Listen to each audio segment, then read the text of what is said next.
Yo, what is going on? Welcome to Sprint or Die Radio, Episode 3. I am your host, Hunter Charneski, president of CharneskiPower.com, and today we will be discussing 3 ways to coach speed without saying anything.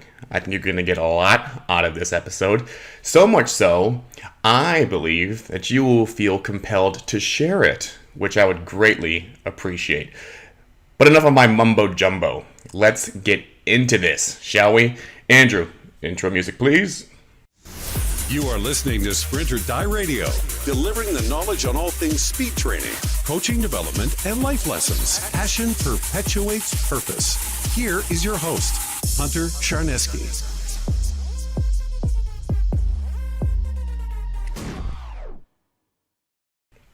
So I think the overall 10,000 foot view of this episode, right? The one takeaway I think we're all going to get out of this is to say less, right? Say less. Say less. We don't need to be reaching out of our cue quiver, right? And just throwing cues and just, it's kind of like CrossFit almost, right? With the way coaches use cues these days. Just throw a bunch of shit at the wall and we'll see what sticks, right? All along the way, paralyzing our athletes because they're thinking so much, right? So let me get off my soapbox here and then into the meat of the episode. So the first way I want to talk about coaching speed without saying anything would be to use drills actively. Okay, Charlie Francis had active drills and he had reactive drills. Let's talk about the ones that I would categorize as active drills. Okay, you guys know me. I'm simple. I'm boring. I'm vanilla.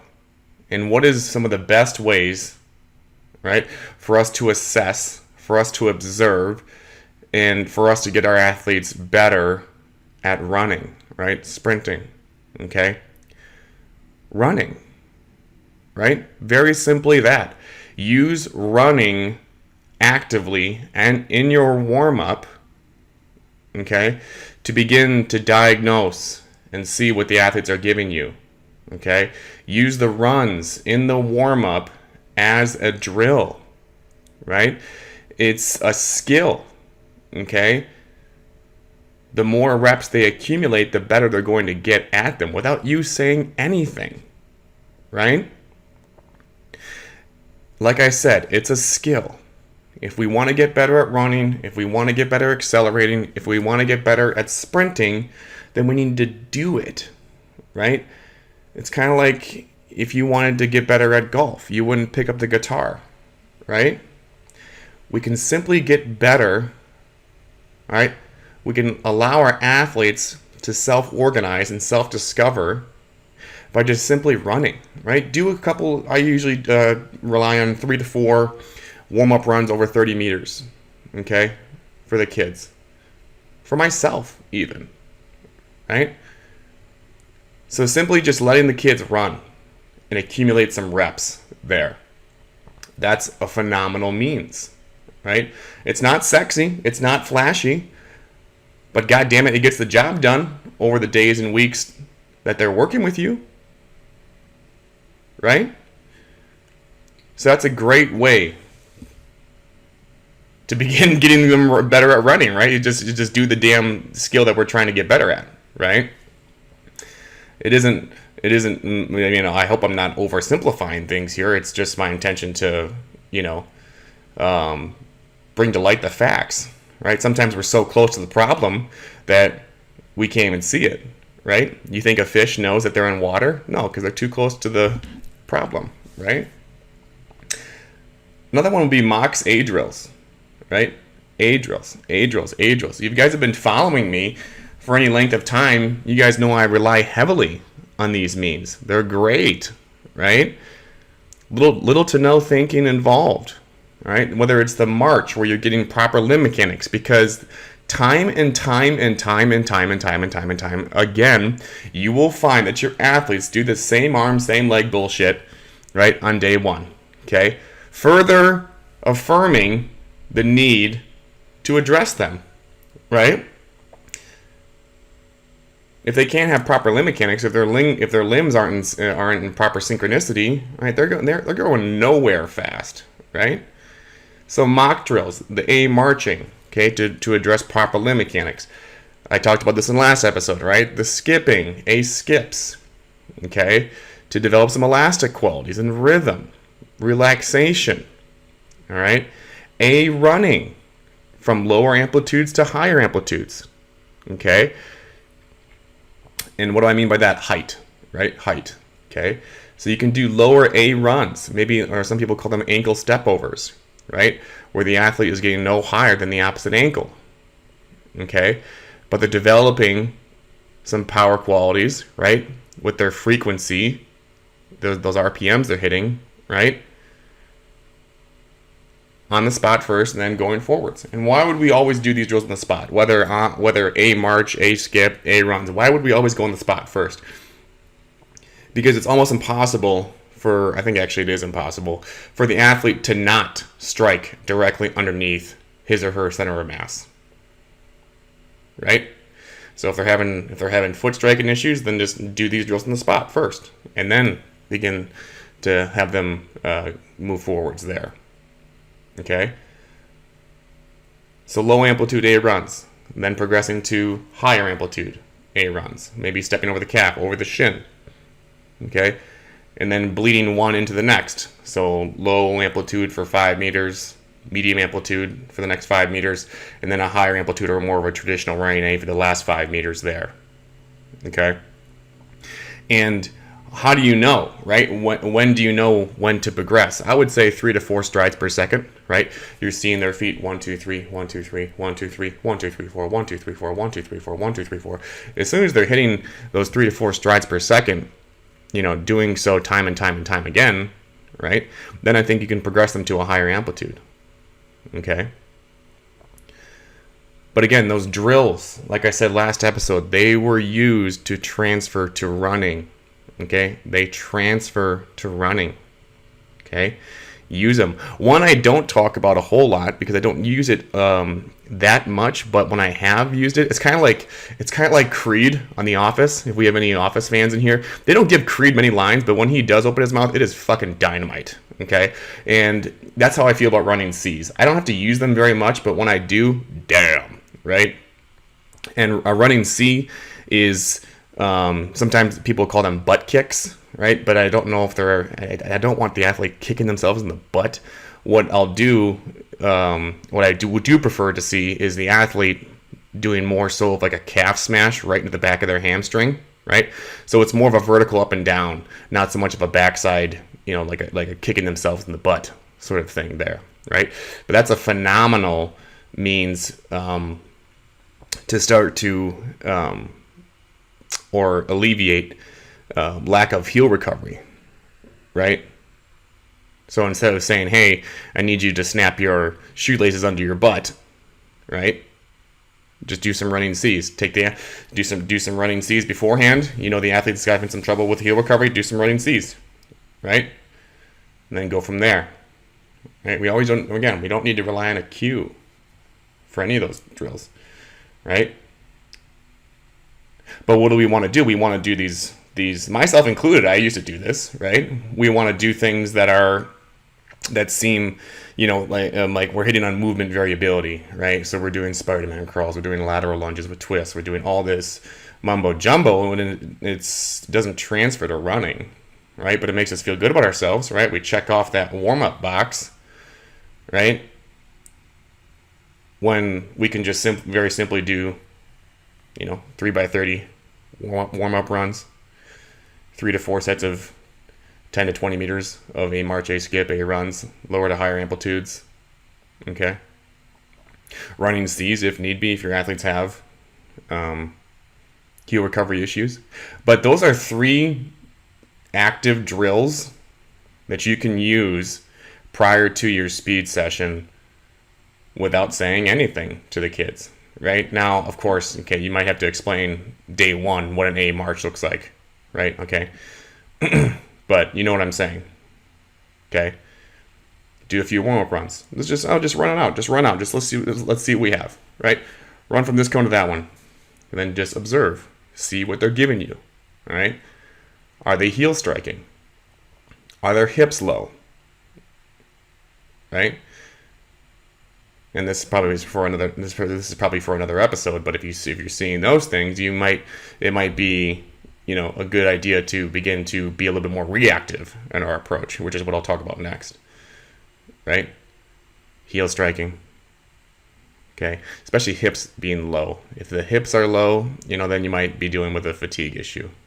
Okay, but again, now I'm getting ahead of myself. I could talk about the fatigue side of things on a whole another episode by itself, right? So using drills actively, okay? Warm-up runs, mocks A drills, and a running C here and there, right? If what you're seeing in the warm-up runs, right, will elicit a need for the running C to be used, right? So active drills. Now, again, it isn't my intention to bash cueing. If you've worked with me in person, right? If you've seen me coach, okay? I do cue. Don't get me wrong. I will cue. But it's not. They're not bad. I think they're just overused. That's all. Okay. The great coaches know when, if not more importantly, when not to open your mouth, right? Sprinting is hind brain, right? It's hind brain, little to no thinking going on, okay? And it starts with the warm-up. That's why I talked about in the last segment, right?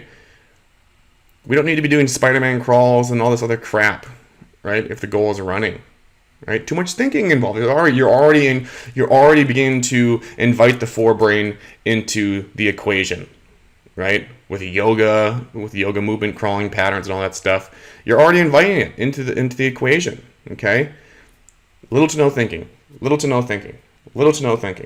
right? Anything that we make conscious that was once unconscious, right? We could be screwing the drill up, right? And I mean, quite frankly, yes, athletes do come to us wanting to get faster, right? Athletes do come to us because they can't run fast. Having that and keeping that in mind, right? Just because they haven't shown you, just because they can't run fast, right? You still need to let them show you what they can do, okay? And then coach from there, right? And again, I've made that mistake myself, where I've made too many assumptions, and I started cueing things that just didn't need cueing. Be careful. I wish I was more careful with what I corrected, right? Because I had to undo a lot of shit, okay, that just didn't need to be fixed in the first place, right? Passion perpetuates purpose. So, again, you guys get me riled up. I'm on my soapbox again. Reactive drills, okay? Reactive drills. So these would be drills that you would see. You're seeing something jacked up, right? Seeing something that isn't quite right. My buddy Morris talks about if it don't look right, it don't fly right. Okay? So these are drills that you are using, as the name states, reactively, right? After the fact. Okay? Arm action. I'm a huge advocate of the arms. Okay? Again, I can do a whole podcast about the arms. I probably will in the future. All right? But why am I an advocate about the arms? All right? It's just neural logistics, folks. The arms are closer to the brain than they are the legs. Okay? Plenty of research out there has shown that the arms must operate at the same frequency or piston-like action as the legs, but right, due to the logistics in relation to the brain, they must actually precede leg action. Okay? So the arms are very important. All right? Seated or standing arm action. Okay? So seated or standing arm action. When would you use either one? Okay? Well, I like seated arm action.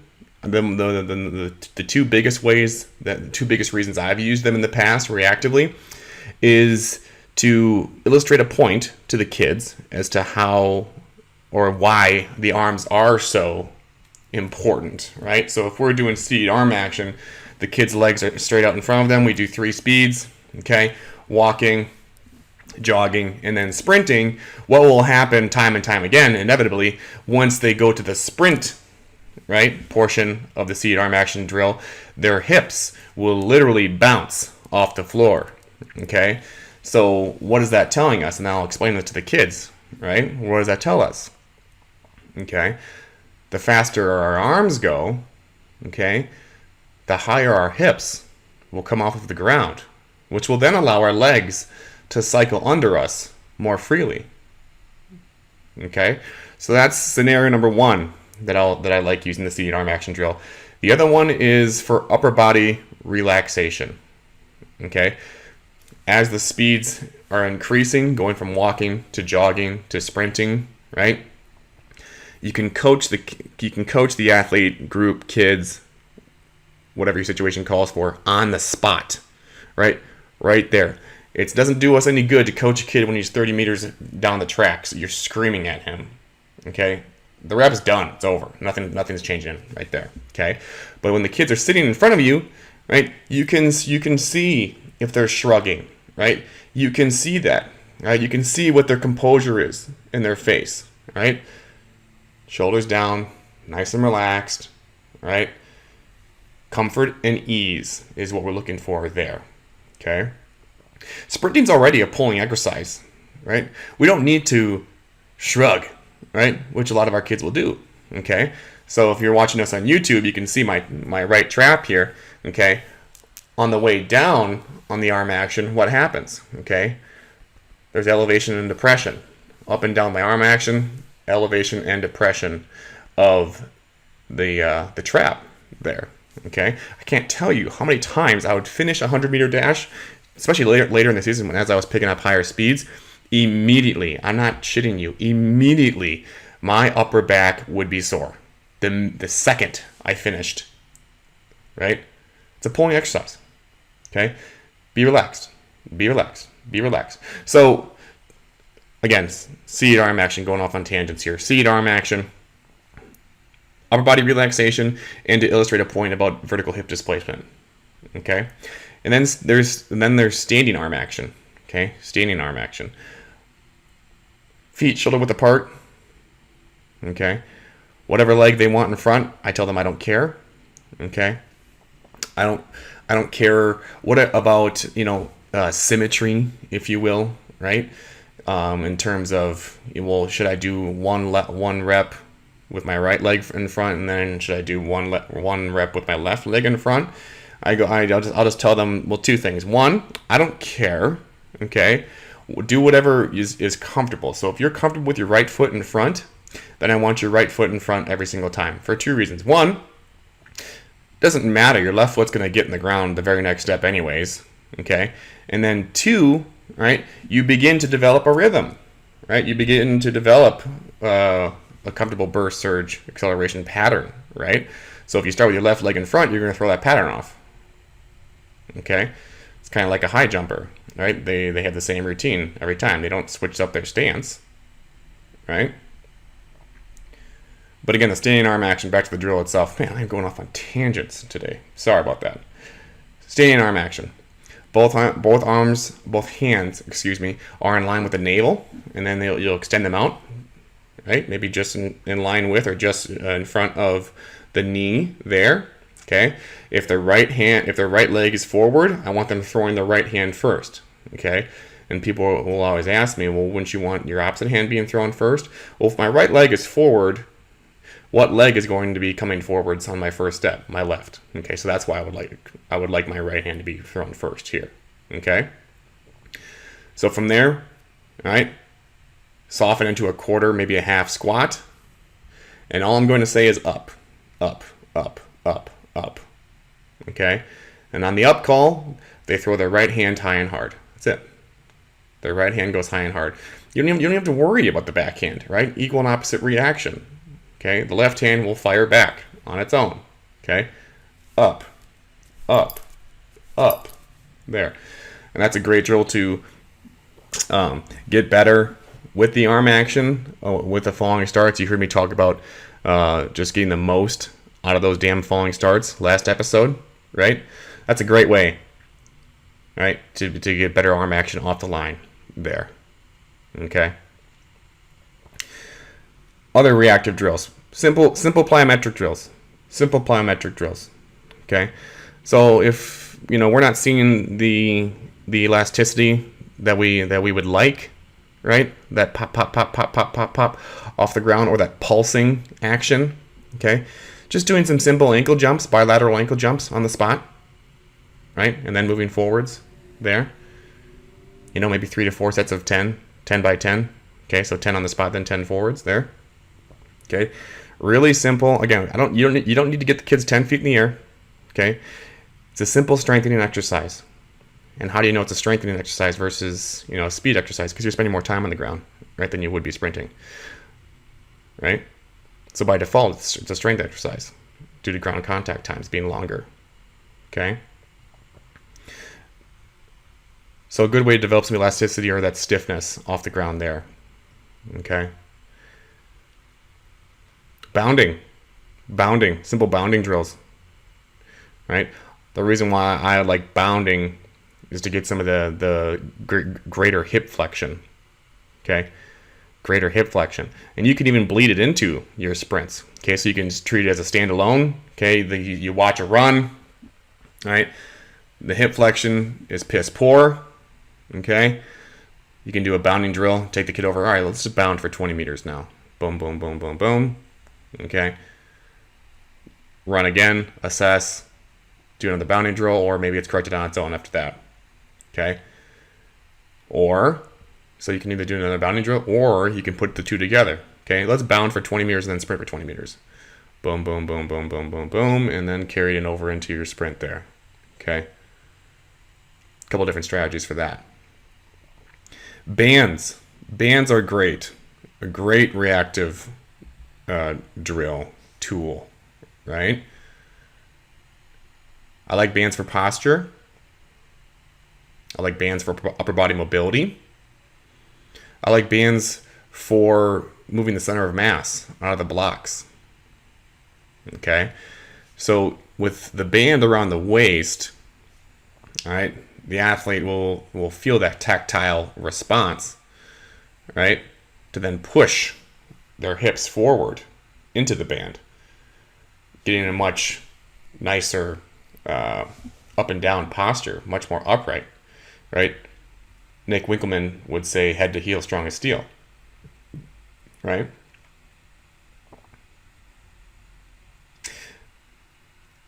But how would bands improve upper body mobility? I think, and here's my theory. I don't have anything to prove this, okay? But after doing it enough times, this is my theory, okay? Some of us have heard, studied, read about triune brain theory. There's the mammalian brain, right? The human brain, and the reptilian brain, okay? We cannot be human until our animal needs have been met. So if the kids aren't feeling secure, if the kids aren't feeling safe, right, they're going to be rigid in their movement, right? They're going to be tight, right? They're going to be in a state of threat in their reptilian brain, right? So when the band is placed around them, they feel that sense of security. They feel supported, right? They feel safe. They're like, oh, okay, well, no, Hunter's got me, right? I'm good to go. So then all of a sudden, once they feel that sense of security, boom, then they can be human, and everything opens up top, right? So posture, upper body mobility. I'll put this video in the show notes, but I was working with a 12-year-old this past spring, and she was wanting to do block starts because she was running the 70 and the 55 for her middle school. And we were going back and forth with her in the blocks, getting her settled, getting her comfy, and those things. Okay, and Mia, her name is. She was doing a lot of things great, and the one thing that we just couldn't hack, okay, was her getting her hips out of the dang blocks. Right? She looked pitched forward the entire time. Okay, so instead of having a conversation about it, right, making her feel inadequate, right, or cueing her to death, just put a red mini band around her waist. We took her off to the side. She did, a few. I think she did 3 or 4 broad jumps with a band around her waist. Okay, she got back into the blocks. The very next rep, boom. Okay, center of mass projected beautifully out of the blocks there. Okay, so bands for posture, bands for upper body mobility, or freedom of movement, rather, maybe we should say. And then, is in my own personal experience as a coach, fixing center of mass projection issues, right? Coming out of the blocks. Partner stuff, okay? Having a partner resist you on the front side, right? Or holding someone's hips on the back, okay? I like the more the front side thing because you can be a little bit more slow to fast there, right? You're more in control when you're behind them. The athlete tends to have a little bit more control of the drill speed, okay? But when you're in front of them, placing your hands on their shoulders, okay, you very much so are in control, okay? Slow to fast, okay? 3 out of 10, 5 out of 10, 7 out of 10, and step out of the way, right? Just let them go, right? We're talking about sort of in a falling start position ish, right? So if you're watching it on YouTube, you can see me with my hands here. All right, so I got the athlete here. Hands are on their shoulders. Okay, slow, faster, faster, faster. Let them go. Okay, great way to develop strength. Let the athlete feel, right, and self-discover better positions to accelerate from. Okay, med balls. Med balls are another great tool to use reactively. And I like med balls more so of the chest pass type, okay? To get everything out in front, right? Get everything out in front. Get the hands out in front, right? A great story that I stole from Derek when talking to the kids, right? Is if you have your hands right next to your chest, right, and you're just staying there, what happens? And the answer is literally nothing, right? But if you just reach your hands forward, you fall forwards, okay? We're going that way, right? So with a medicine ball, we do a chest pass into a chest pass or a chest pass into a sprint, right? Everything's getting out in front, and then from this point, it's just a frequency issue, folks. Then just up, up, up, up, up, up, up, right? Turnover. That's it, right? But that's a great drill. That's a great drill to get everything out in front. And then just turning it over from there. The kids literally throw themselves into great front side mechanics. Right? Again, that can be used as a standalone drill, a few medicine ball chest passes against the wall with partners, or do it into a sprint there. Right? The fastest people focus on front side mechanics. Because as our hands get closer in to our body, right? What will happen? So if my right hand gets closer and closer and closer to my chest, right? What I'm telling my body then contralaterally, if my right hand is close to my chest, my left leg will be more predominantly backside, right? But if I get my right hand out in front of my body, okay, then contralaterally speaking, my left leg will cycle back to front side much better. Okay? So front side matters, right? I think that's why the med ball is great for that. Hills. Hills are a great drill, great tool to use for reactive purposes. Right? Talk about no coaching, just have the kids run up the damn hill. Right? Does a myriad of things. At 20 to 30 meters, no longer than that. Do the longer ground contact times. The kids are going to get stronger because of it, right? It puts them literally in a proper angle, and it demands a higher rate of turnover, right? Because of the incline. And if the kids don't, they're going to eat it, right? There's some self-discovery for you. right? So you can use it to get stronger. You can use it to develop better acceleration at 20 to 30 meters, right? And you can use it if the kids have a frequency issue. If you're running up a 30-degree, 40-degree hill, you're going to need frequency to get up that thing, right? So reactive drills, arms, plyos, bands, partners, medicine balls, hills, reactive drills. You are listening to Sprint or Die Radio with Hunter Charneski. And then lastly, I learned this one when I was with Derek in Vancouver.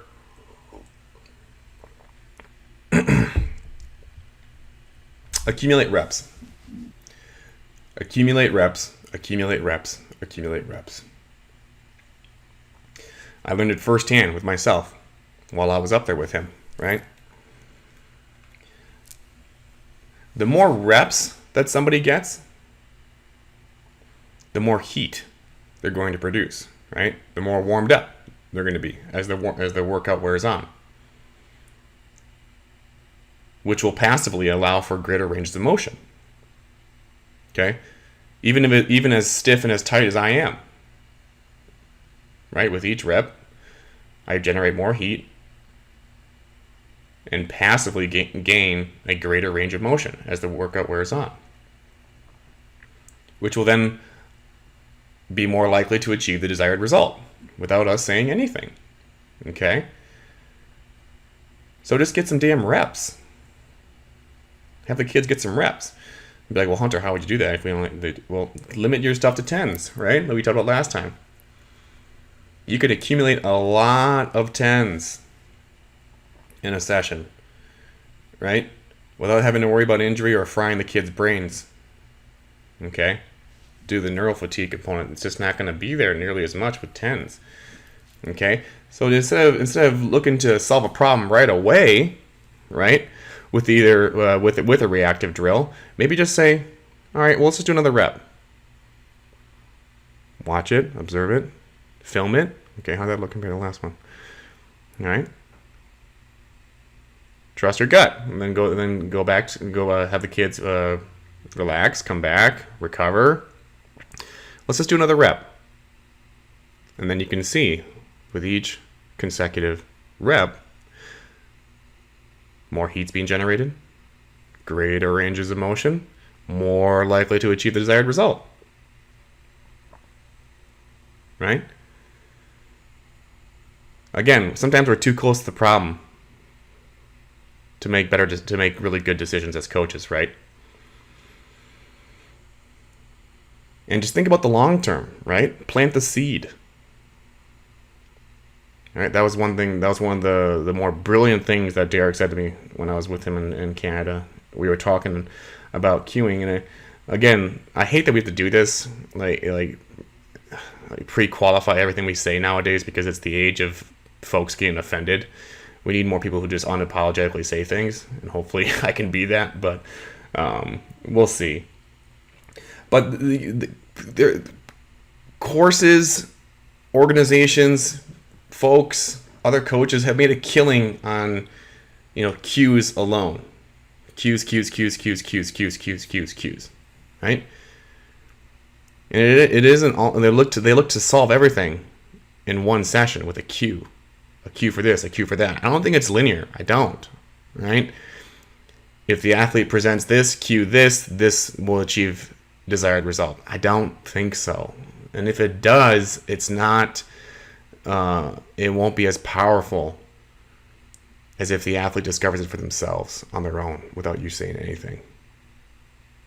And that was what Derek and I talked about, right? Plant the seed. So if we do use a cue, or if we don't, right? And somebody who might be observing us, or the athlete themselves even, I feel like you didn't coach me today. Right? You didn't say anything. Right? And then that's part of the issue, right? Because I was brought up that when I first started in this industry that if you're not talking, you're not coaching. Bullshit. Right? Just observe. So if I say something, right, if I cue something and the athlete isn't giving me what I want, rather than just reaching for another cue, maybe we come back the next day and then they discover it, right? Then they hit it. How much more powerful do you think that's going to be from a retention side of things for the athlete than me just reaching for another cue? Right? Not saying anything at all and letting the athletes do their thing over the days, sessions, weeks, and months to come working together, right? That's powerful, because then the athletes aren't even thinking about anything. They're not thinking about anything. They're just doing what they do best, which is run fast, right? They get faster. Your praise is a good coach. Everybody wins, right? So not worrying so much about fixing everything on day one. Just fix one thing. And if you can't fix it that day, wait till tomorrow, right? Let the athlete self-discover. So in closing, this was a little bit of a quick hitter today. In closing, I would say observe first, intervene second, and then cue third if need be. If you guys thought this was a great episode, you got something out of it, I'd really love it if you could share it. If you haven't downloaded the book, The 3 Ps of Speed, go ahead and do that by clicking the link tree in my bio on my Instagram at Hunter_Chernesky, or go over to CherneskyPower.com and download it there. If you're interested in remote coaching, in an immersion, then please email me, hunter@CherneskyPower.com, and we will get you an application ASAP. Next week's episode is how to market yourself as the speed expert in your area. Yeah, we're going to talk about some business stuff here, folks. You thought you were just getting speed. Nope. Right? How to market yourself as the speed coach, as the speed expert in your area. That's next week. Until then, keep changing lives and sprint or die. This week's episode of Sprint or Die Radio has now come to an end. Make sure to set your podcatcher now and never miss another second. And remember, passion perpetuates purpose. Join us again next time.